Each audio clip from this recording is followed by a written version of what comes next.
এবারে expel dual action অ্যারোসোলের সৌজন্যে dengue পরিস্থিতি।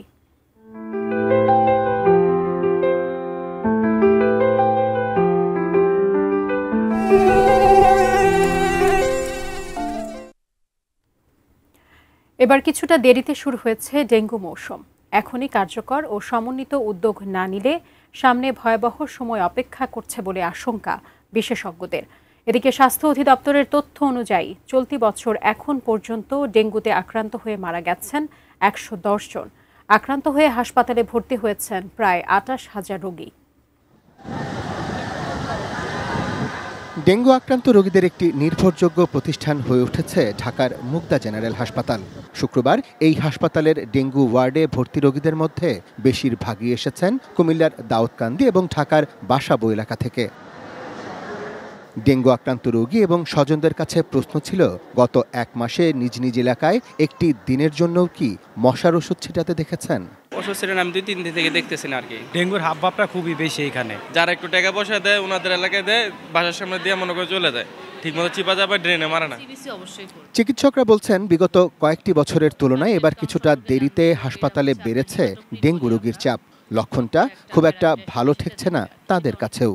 প্রতিদিনই আগের দিনের চেয়ে বেশি হচ্ছে, আর অনেক সময় টেস্ট পজিটিভ নাও আসতে পারে, কারণ মানে কোন টাইমটা আসলে টেস্ট করাতে হবে এটা অনেক সময় অনেক বুঝতে পারে না। NS1 কখন পজিটিভ হবে, কখন IG বা IgM-গুলো পজিটিভ হবে।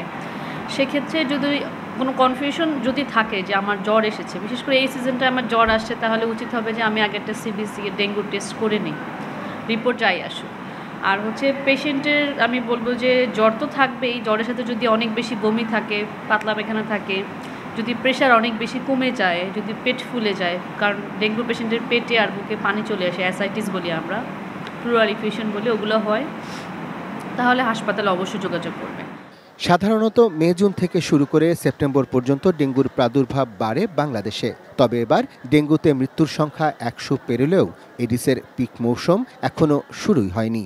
আগামী কয়েকদিন পরে যখন বৃষ্টিপাতটা কমে যাবে, তখন ডেঙ্গু রোগী ধীরে ধীরে বাড়তে শুরু করবে, কারণ এডিস মশার ঘনত্বটাও বাড়তে শুরু করবে। আগামী মাস, বিশেষ করে সেপ্টেম্বর এবং অক্টোবরে ডেঙ্গু পরিস্থিতির আরও অবনতি হওয়ার একটি ঝুঁকি আছে যদি আমরা সঠিকভাবে এটিকে ম্যানেজ করতে না পারি।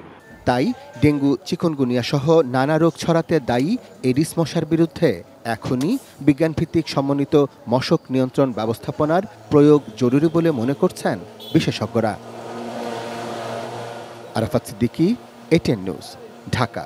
নতুন এক্সপেল এর নতুন ফর্মুলা RPM ডুয়েল অ্যাকশনে ঘরের মশা বাঁচবে না, বাইরের মশা আসবে না।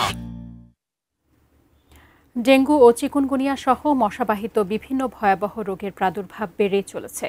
নিজেকে এবং পরিবারের সবাইকে মশা থেকে সম্পূর্ণ সুরক্ষিত রাখতে ঘরে ব্যবহার করুন এক্সপেল ন্যাচারাল অ্যারোসোল, আর বাইরে গেলে সাথে রাখুন এক্সপেল ন্যাচারাল মসকিউটো রিপেলেন্ট, যা সরাসরি ত্বকে ব্যবহার করা যায়।